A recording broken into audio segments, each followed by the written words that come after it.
Hello my dear students and dear friends, welcome back to my channel English with N K Prajapat.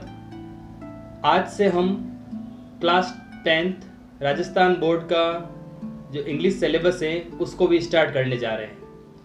इस syllabus में हम सबसे पहले poems start करेंगे।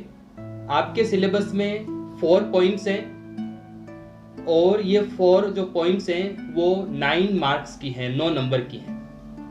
आज हम इस वीडियो में पोइम नंबर फर्स्ट जो रिस्क है उसको स्टार्ट करेंगे। इसको लाइन बाय लाइन इसका ट्रांसलेशन करेंगे, इसको समझेंगे। नेक्स्ट वीडियो में मैं आपको इसका एक्सप्लेनेशन भी बताऊंगा, इसके क्वेश्चन आंसर भी बताऊंगा।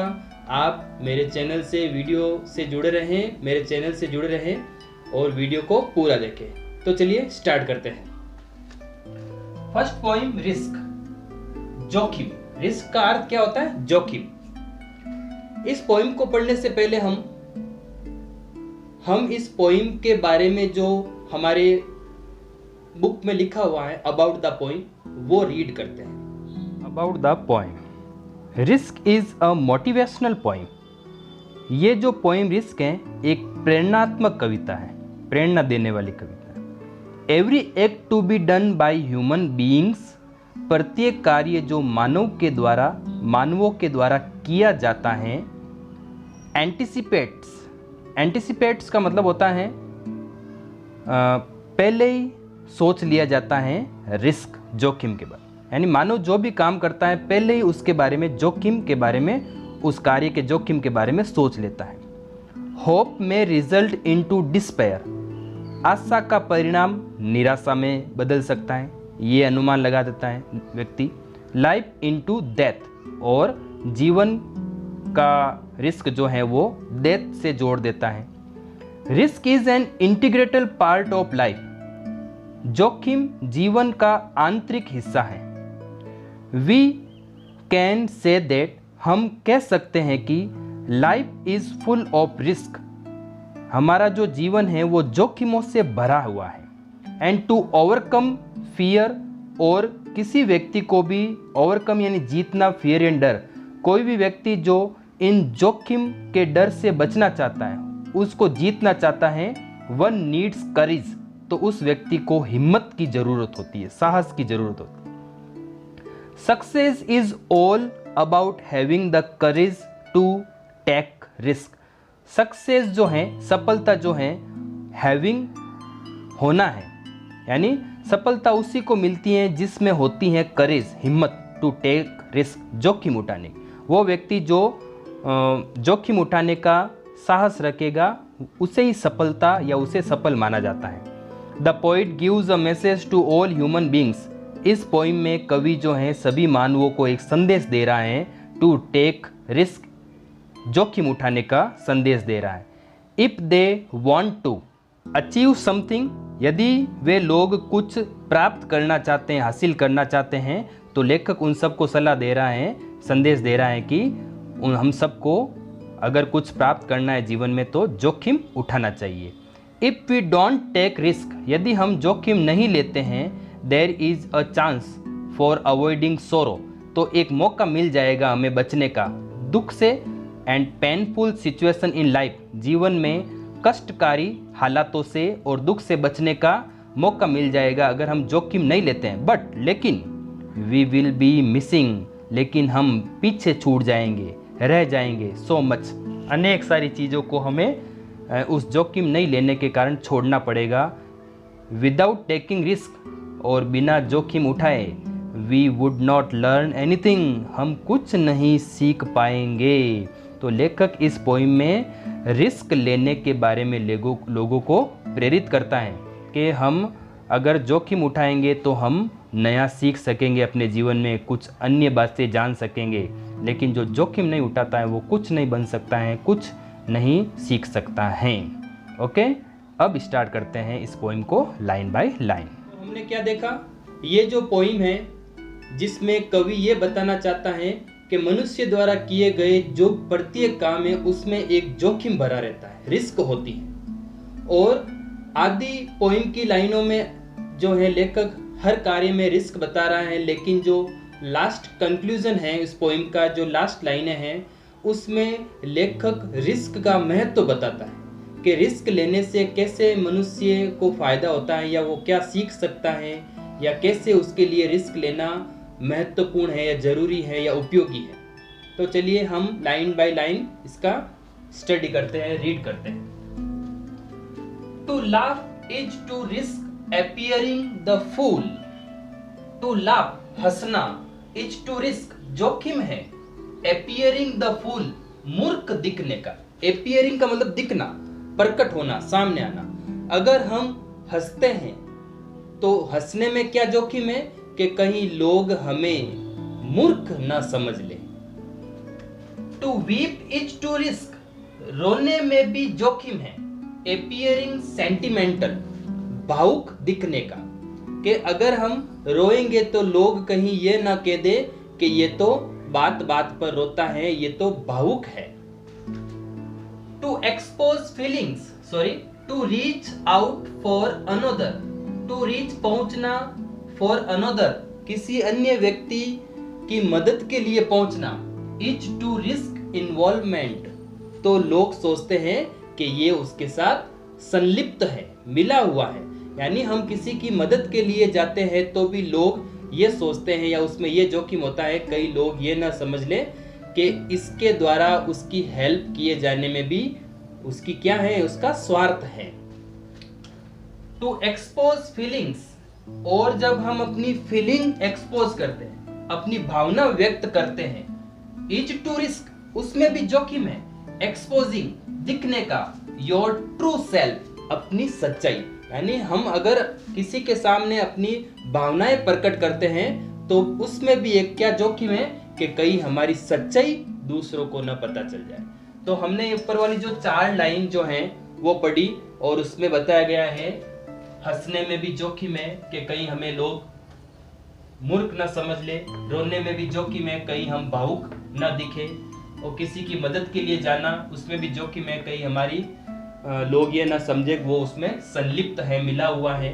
और किसी के सामने अगर हम अपनी भावनाएं प्रकट करते हैं तो उसमें भी हमारी सच्चाई के खुलने का रिस्क होता है। Next, to place ideas and dreams, हमारे विचारों और सपनों को रखना बिफोर अ क्राउड, भीड़ के सामने। भीड़ के सामने मतलब लोगों के सामने हम अपने विचार, अपने मन की जो भावनाएं अगर किसी के सामने रखते हैं, इज टू रिस्क, उसमें भी एक जोखिम है। और वो जोखिम है बीइंग कॉल्ड नेव। नेव का मतलब होता है अनुभवहीन, अनुभवहीन या नौसिखिया कहते हैं, जो नया नया सीखने वाला होता है या जिसे काम का अनुभव नहीं होता है। तो हम अगर किसी के सामने अपनी भावनाएं प्रकट करते हैं, अपनी सपने रखते हैं, अपने विचार रखते हैं, तो उसमें एक जोखिम है कि लोग हमें कहीं अनुभवहीन न समझ ले। To love is to risk not being loved in return, प्यार करने में भी जोखिम है।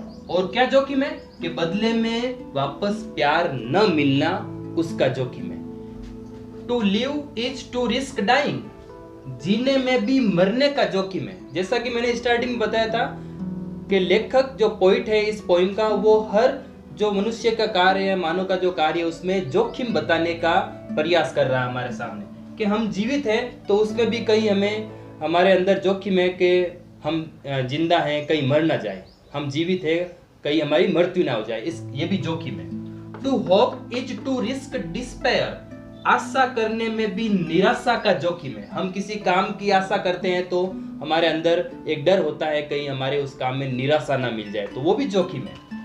बट सॉरी, एक और लाइन है, to try is to risk failure, अगर हम किसी काम का प्रयास करते हैं तो उसमें भी जोखिम है असफलता का। कोई काम शुरू करते हैं तो पहले ही हमारे अंदर भय आ जाता है उस काम की असफलता का, तो वो एक जोखिम भरा पड़ा है। तो स्टार्टिंग की 1 2 3 4 5 6 7 8 9 लाइंस में हमने क्या देखा कि हमें लेखक ने भिन्न भिन्न कार्यों से ये बताने की कोशिश की है कि मानव द्वारा किए जाने वाले कुछ भी एक्शन है, कोई भी एक्शन है, उसमें क्या भरा रहता है, जोखिम भरा रहता है। अब वो लेखक जो है पोइम को थोड़ा टर्न करेगा, बदलेगा, विचार थोड़ा चेंज करेगा। क्या कह रहा है, but risk must be taken, लेकिन जोखिम उठाना होगा। टेकन यानी लेना या उठाना, लेकिन जीवन में जोखिम लेना पड़ेगा। बिकॉज द ग्रेटेस्ट हजार्ड, क्योंकि सबसे बड़ी अगर कोई हानि है, नुकसान है, हजार्ड का मतलब हानि या नुकसान, इन लाइफ जीवन में अगर मनुष्य के जीवन में सबसे बड़ी कोई हानि है, इज टू रिस्क नथिंग, और वो है कोई जोखिम नहीं उठाना। तो पीछे एक क्वेश्चन है कि जीवन की सबसे बड़ी हानि क्या है, इज टू रिस्क नथिंग, कोई जोखिम नहीं उठाना ही मनुष्य के जीवन की सबसे बड़ी क्या होती है, हानि होती है। बहुत अच्छी लाइन है। The person who risk nothing, अब पोइट और आगे क्या कहता है, वह व्यक्ति जो रिस्क नथिंग, कोई जोखिम नहीं लेता है। यहाँ पर नथिंग यानी कुछ नहीं, रिस्क यानी जोखिम लेना, वह व्यक्ति जो कुछ जोखिम नहीं लेता है अपने जीवन में, डज नथिंग, तो वो कुछ नहीं करता है, हैज नथिंग, उसके पास कुछ नहीं होता है, इज नथिंग, वो स्वयं भी कुछ नहीं होता है, एंड बिकम्स नथिंग, और वो कुछ नहीं बन सकता है अपने जीवन में। एक एडवर्टाइजमेंट में हम सुनते हैं ना, डर के आगे जीत है।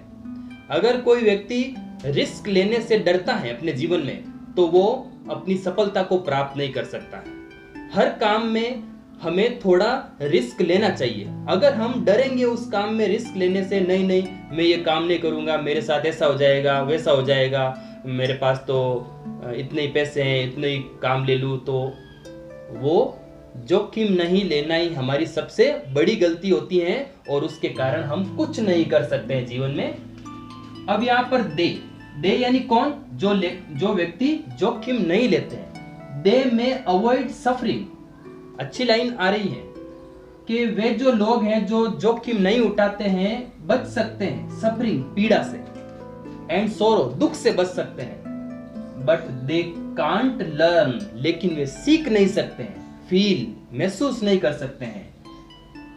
कांट चेंज, कुछ परिवर्तन नहीं कर सकते हैं। कांट ग्रो, बढ़ नहीं सकते हैं। कांट लव, प्यार नहीं कर सकते हैं। एंड कांट लिव, और जीवित नहीं रह सकते। कौन, जो व्यक्ति अपने जीवन में जोखिम नहीं उठाते हैं एक डर के कारण कि कहीं मुझे पीड़ा ना हो, कहीं मुझे कष्ट ना हो। एक छोटा सा उदाहरण, एक रेस में कुछ बच्चे भाग ले रहे हैं और कुछ बच्चे डर के कारण स्टेडियम में बैठे हुए हैं। अब इसमें रिस्क कौन ले रहा है, जो बच्चे रेस में भाग ले रहे हैं और वो रिस्क ले रहे हैं, और उधर जो दूसरे स्टेडियम में बैठे हैं वो रिस्क नहीं ले रहे हैं, वो डर रहे हैं कि मैं कहीं गिर जाऊंगा दौड़ते समय, कहीं चोट लग जाएगी, मैं पीछे रह जाऊंगा। तो उनके अंदर डर होता है कि कहीं मुझे कष्ट ना पहुंचे, कहीं मुझे दुख ना पहुंचे। लेकिन दूसरी तरफ वे लोग जो रेस में पार्टिसिपेट कर रहे हैं, वे दौड़ेंगे, वे सीखेंगे, दूसरों को हराना सीखेंगे, आगे दौड़ना सीखेंगे, और हारेंगे भी तो कुछ ना कुछ सीखेंगे। तो इसी पर आधारित ये लाइन है कि वो व्यक्ति जो रिस्क लेगा वो कुछ ना कुछ सीखेगा, और जो रिस्क नहीं लेगा वो थोड़े समय तक कष्ट से बच जाएगा, लेकिन अपने जीवन में कुछ बदलाव नहीं कर पाएगा। और वे लोग चैन, जंजीरों में बन जाते। चैन का मतलब यहाँ पर जंजीरों में बन जाना, बाय देयर सर्टिट्यूड, अपनी निश्चितताओं से। सर्टिट्यूड का मतलब होता है निश्चितता।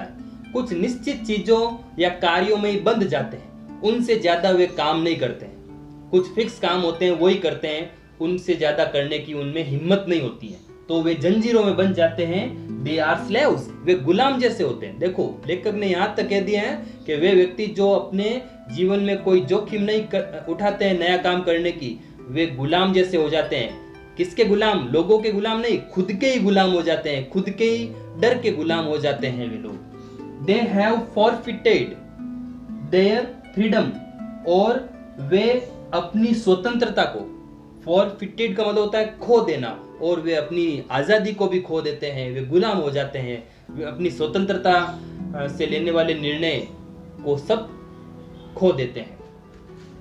ओनली, अब लेखक लास्ट लाइन में क्या कह रहा है, कौन व्यक्ति वास्तव में स्वतंत्र होता है?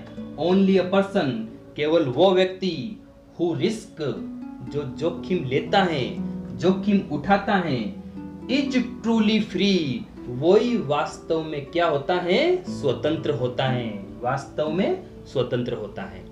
तो ये हमारी आज की फर्स्ट पोइम, कौन सी, रिस्क। तो इस पोइम में लेखक ने हमें ये मैसेज दिया है कि हमें अपने जीवन में कुछ नया करने का जोखिम उठाना चाहिए, न कि हमें हमारी निश्चितताओं में, हमारे कुछ पुराने घिसे पिटे जो कार्य हैं, तरीके हैं, उसी में हमें बंधा रहना नहीं चाहिए। हमें नए काम करने की जोखिम लेनी चाहिए, जिससे हमें नए चीजों का अनुभव हो, नई चीजें जान सकते हैं, सीख सकते हैं, इत्यादि ये सब बातें बताई गई है। तो फर्स्ट जो लाइन्स है 9 लाइन, 8-9 लाइन, उसमें तो हर कार्य में जोखिम बताया गया है। और नेक्स्ट जो लाइन है उसमें रिस्क का इम्पोर्टेंस इस पोएम में बताया गया है कि कैसे रिस्क लेना जो है वो व्यक्ति को पूर्णतया बदल देता है। ओके फ्रेंड्स एंड स्टूडेंट्स, आज के वीडियो में बस इतना ही। नेक्स्ट वीडियो में हम इस पोएम की एक्सप्लेनेशन के साथ आपसे मिलेंगे। Thank you for watching this video.